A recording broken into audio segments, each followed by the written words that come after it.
organisasi Kementerian Agama. Beliau adalah seorang person yang telah mengentaskan 100 BPK setiap tahun. Bapak Ibu yang berbahagia, materi yang akan disampaikan yaitu model standar sarana sadari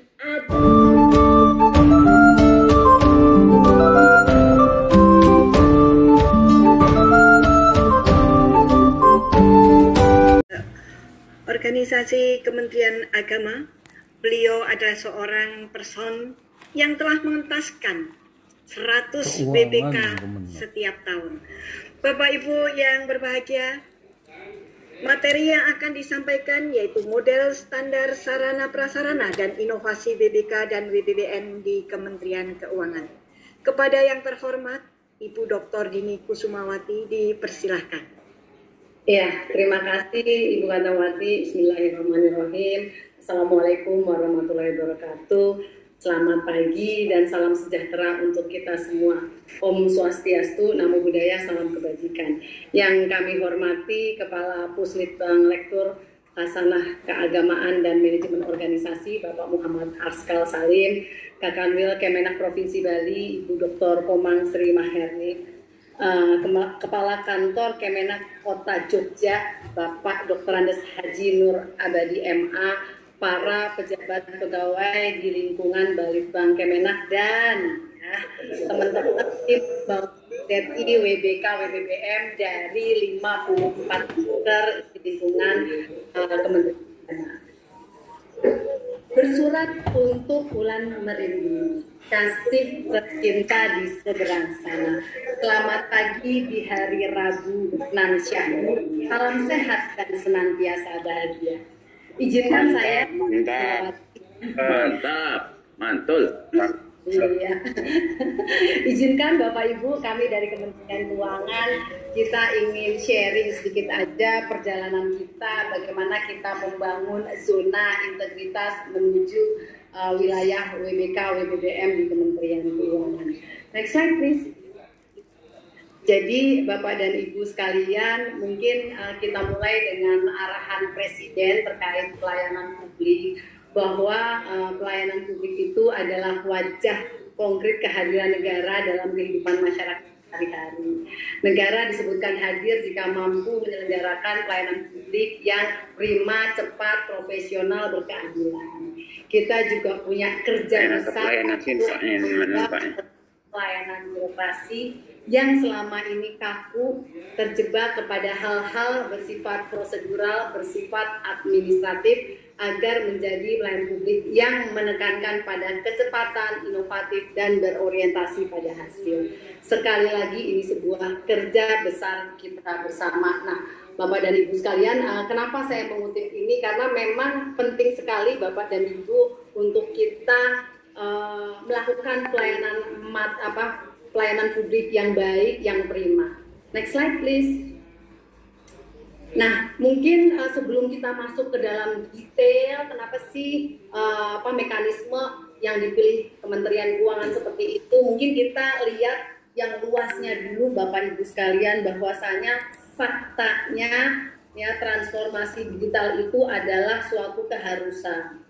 Faktanya kita sudah masuk industri 4.0, dan kalau kita ngintip ke tetangga kita di sebelah ini yang dikit ya, di Singapura itu di sana nyatanya bahwa ada program untuk integrasi layanan melalui Common Digital dan Data Platform pada tahun 2025. Mereka melakukan integrasi kebijakan, operasi, teknologi, peningkatan kapabilitas digital yang menunjang inovasi dan mengadopsi teknologi baru.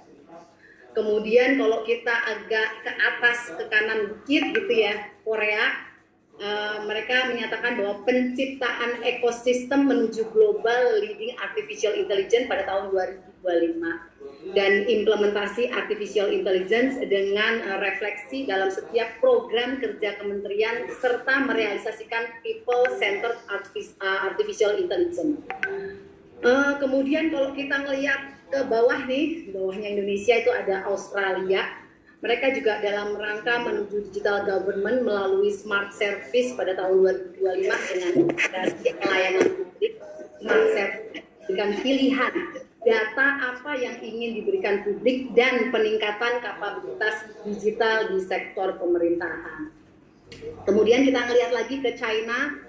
Faktanya mereka menuju blockchain based government di tahun 2022 dengan pelaksanaan tata kelola digital, kerjasama pemerintahan lintas wilayah dan lintas departemen, dan data sharing dunia usaha dan pemerintah. Nah, itu kan di beberapa negara di sekeliling kita. Bagaimana dengan sektor privat? Di sektor privat juga disampaikan ya, Gartner, proyek artificial intelligence itu akan meningkat 2 kali lipat di tahun 2021. Di sini terdapat 111 infrastruktur teknologi dan sistem informasi yang akan booming tahun 2020-2022. Kemudian Accenture juga menyatakan bahwa artificial intelligence dan machine learning akan menentukan arah bisnis ke depan. Perusahaan harus berinvestasi pada pembangunan infrastruktur data dan proses aliran data. Kemudian McKinsey & Company juga menyatakan bahwa migrasi ke teknologi digital akan berlanjut pada situasi normal pasca pandemi. Penggunaan artificial intelligence dalam operasi bisnis akan semakin meningkat. Permintaan untuk adopsi kolaboratif tools akan semakin meningkat. Dan Presiden kita juga sudah menyampaikan ya dalam One Tiknas ada 5 langkah percepatan transformasi digital nasional, di mana di sini kita diminta untuk segera lakukan percepatan perluasan akses dan peningkatan infrastruktur digital dan penyediaan layanan internet. Kemudian persiapkan roadmap transformasi digital di sektor-sektor strategis, baik sektor pemerintahan, layanan publik, bantuan sosial, pendidikan, kesehatan, perdagangan, industri, maupun penyiaran. Dan yang ketiga adalah percepatan integrasi pusat data nasional.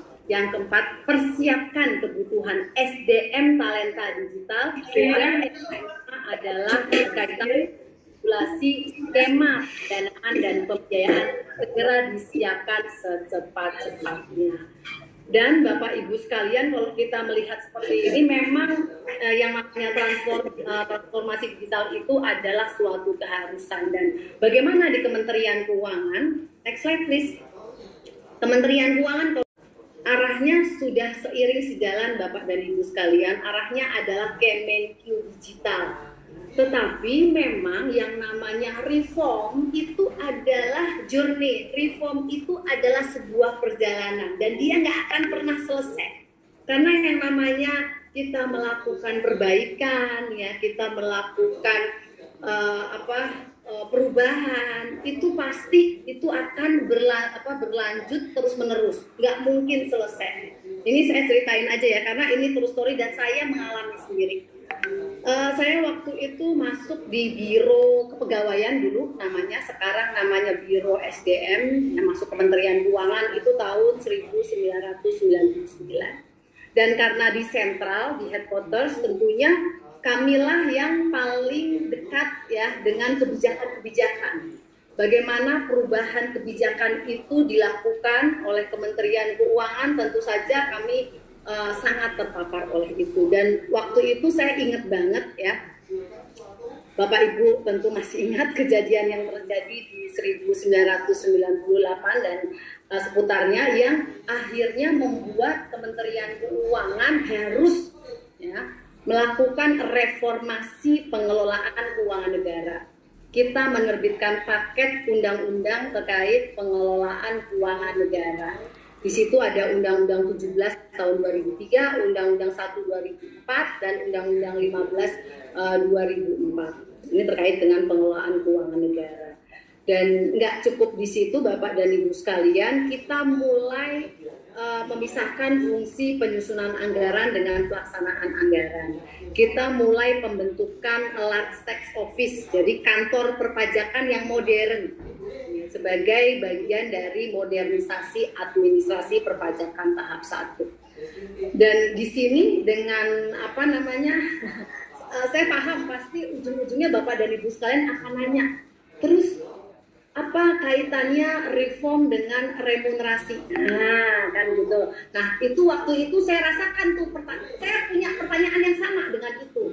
Tapi pertanyaan itu muncul di tahap 1, di 2002 sampai 2006. Karena di 2002 sampai 2006 ini kantor-kantor di Kementerian Keuangan itu sebagian reform.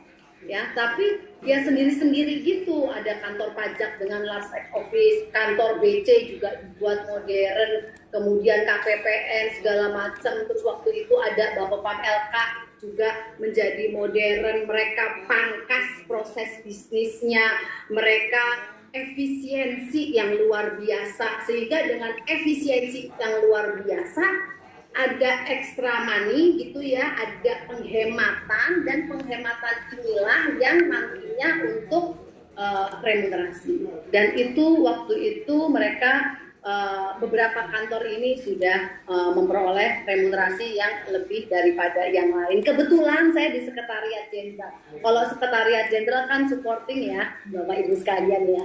Tahu kan kalau supporting itu ya mesti sabar, karena dia bukan core-nya, dia bukan apa sih namanya, dia hanya mendukung lah, pasti mendukung. Nah, disitulah justru waktu itu Menteri Keuangan melihat reform itu nggak bisa begitu. Semua layer dalam organisasi itu penting. Ya, mereka-mereka yang di core ya tidak mungkin bisa berjalan dengan lancar kalau yang supportingnya nggak bener. Kalau yang ngurus SDM-nya nggak benar, kalau yang ngurus organisasinya nggak benar, kalau yang ngurus kinerjanya nggak benar, nggak bisa. Jadi ini semua itu menurut Ibu Menteri Keuangan waktu itu, yang waktu itu juga Ibu Sri Mulyani Indrawati, itu menyatakan bahwa kita reform harus bareng-bareng. Oleh karena itu dibuatlah itu reformasi birokrasi secara masif yang itu benar-benar bareng sama-sama seluruh unit eselon 1 di lingkungan Kementerian Keuangan. Di situ kita punya 3 pilar utama, yaitu organisasi ya, yang kita menajamkan tugas dan fungsi kita, mengelompokkan tugas-tugas yang koheren, kemudian kita melakukan simplifikasi proses bisnis, kita menyempurnakan SOP kita, ada janji layanan dan lain sebagainya. Dan saya masih ingat banget waktu itu kita sampai bikin ada lebih dari 17.000 SOP ya. Kemudian yang layanan unggulan lebih dari 100, ada SOP link dan lain sebagainya. Kita punya modernisasi kantor pelayanan ya untuk penataan organisasinya.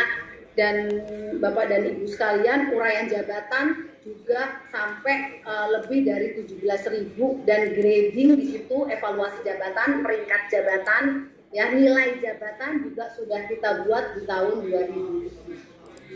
Dan pilar yang ketiga yaitu peningkatan SDM. Jadi di sini SDM benar-benar kita lihat nih dari tahun 2007. Kita kencengin lagi yang namanya peningkatan disiplin, kode etik ya. Selain juga kita sudah mulai menggunakan assessment center. Dengan assessment center kita tahu kompetensi gap, dan diklat yang kita susun ya di Kementerian Keuangan itu sudah diklat berbasis kompetensi. Kita juga punya pola mutasi, talent management, dan sistem informasi kepegawaian. Waktu itu namanya SIMPEK waktu itu ya. Dan disinilah kita benar-benar Bapak dan Ibu sekalian merasakan bahwa alhamdulillah ya, waktu itu Bu Menteri itu menyatakan bahwa kita harus reform semua. Dan Bapak Ibu sekalian, satu hal yang penting juga di tahap kedua itu adalah Kementerian Keuangan tuh nggak mungkin bisa reform kalau sendirian, nggak mungkin ya. Di 2007 itu memang kita kenceng banget, tapi kita nggak akan bisa mencapai visi misi kita kalau KL-KL lain nggak reform juga. Nah, disitulah oleh karena itu kalau masih ingat ya, Kemenpan yang namanya hanya Kemenpan itu menjadi Kemenpan RB. Nah, 2010 sudah mulai itu reformasi birokrasi yang nasional. Dan disinilah alhamdulillah walaupun Kementerian Keuangan mulai duluan, kita bisa seiring sejalan. Jadi yang tadi saya sampaikan ada 3 pilar di Kementerian Keuangan terkait dengan pilar organisasi, proses bisnis dan SDM, ini kita linkkan dengan 8 area perubahan yang punyanya Kemenpan RB dengan Monefnya itu kita linkkan, jadi kita seiring sejalan. Dan alhamdulillah waktu itu juga dengan berjalannya waktu ternyata pimpinan Kementerian Keuangan terus ganti. Dan gini, karena memang Kementerian Keuangan itu secara fondasinya membuatnya itu tidak kuat, jadi walaupun berganti-ganti pimpinan kita tetap nafasnya sama, semangatnya sama, hanya nanti ditambahkan kayak flavor gitu ya, ataupun yang top leader pikir itu paling penting, paling urgent untuk dilaksanakan. Dan itulah yang terjadi pada saat Pak Agus Marto menjadi Menteri Keuangan waktu itu. Beliau menyampaikan bahwa faktanya di Kementerian Keuangan tuh unit eselon 1-nya banyak. Semuanya kerjanya beda-beda. Ada yang ngerjain pajak, ada yang ngerjain custom ya atau bea cukai, ada yang ngerjain treasury, ada yang ngerjain budgeting gitu ya, itu beda-beda. Ya, nafasnya jadinya beda-beda. Nah, inilah yang Pak Agus Marto bilang, nggak bisa kayak gitu. Kita harus punya value yang sama. Dan itu serius menggarap value itu. Jadi Menteri Keuangan beserta dengan seluruh eselon 1 dan saya masih ingat tuh sekitar 87 eselon 2 itu dikumpulkan dalam satu tempat dan benar-benar digodok banget value-nya Kementerian Keuangan itu apa. Dan alhamdulillah kita dapat value yang namanya integritas. Itu nomor 1 ya. Profesionalisme, sinergi, pelayanan dan kesempurnaan. Alhamdulillah benar-benar bersyukur sekali kita punya value itu. Karena dengan value itu yang tadinya silo-silo ya antar unit eselon 1 udah kita value-nya sama ya. Yang tadinya teman-teman pajak punya value sendiri, teman-teman BC punya value sendiri, semua BJKN punya value sendiri. Sampai sekjen nih, saya di sekjen juga punya value sendiri gitu. Value sekjen itu kalau nggak salah ikhlas ya, karena apa-apa kita udah harus ikhlas ya, supporting ya ikhlas gitu. Tapi sekarang nggak, semua sama ya. Alhamdulillah, karena supporting itu juga penting. Nggak hanya yang core yang penting, tanpa supporting core itu nggak bisa jalan. Nah, setelah kita membuat ya, menetapkan ya Pak Agus Marto menetapkan dirinya Kementerian Keuangan, itu langsung dibikin yang namanya change agent di situ. Ya, change agent ada diklatnya, ada pelatihannya, dan waktu itu saya itu sebagai change agent ya. Sebelum akhirnya tahun 2013 saya menjadi eselon 2 itu baru menjadi change leader. Jadi ada change agent, change leader, change champion yang kayak gitu-gitulah. Dan change agent itu digerakkan dan selalu setiap tahun tuh diperbanyak. Karena perbandingannya mestinya 1:3. 1 itu change agent, 3 itu yang bukan change agent. Harus seperti itu supaya ini kebijakan-kebijakan semuanya tersalurkan ya, semua kebijakan pegawai kita aware dan mendukung. Karena sekali lagi kalau mau maju itu harus bersama-sama dengan seluruh tim, dengan seluruh pegawai, sehingga menjadikan change management itu penting sekali. Dan salah satu tonggaknya kemudian adalah pada tanggal 31 Oktober 2012 kami mencanangkan ZI WBK WBBN. Itu tuh waktu itu dihadiri oleh dari KPK, Ombudsman, semua pada hadir. Kita mencanangkan itu 31 Oktober 2012. Dan sehingga karena kita sudah punya change champion, ya, change leader, change agent, oleh karena itu pada tahun 2013 kami ikut WBK WBBN, ya, Bapak Ibu sekalian, dan satu-satunya kementerian yang dapat WBBN itu hanya Kementerian Keuangan. Kita dapat 5 sekaligus waktu itu di 2013. 2014 juga seperti itu. Jadi kalau ditanya kenapa sih bisa dapat, ya karena memang yang namanya integritas itu sudah menjadi value-nya kita semua. Dan kita menggarap ini dengan baik, dan program-programnya sudah ada. Nah, program-programnya sudah ada, dan sekali lagi ya, kita semua punya change agent tadi yang perannya penting sekali untuk mensosialisasikan dan menggerakkan perubahan. Itu penting sekali. Nah, sejalan dengan waktu juga, ya, waktu itu Pak Agus Marto nggak berpuas diri, menyatakan bahwa gini, sebelumnya kita cuma ngelihat lokal, ya, kita ngelihat kanan kiri KLN, nggak bisa kayak gitu. Kita harus ngelihat keluar itu seperti apa.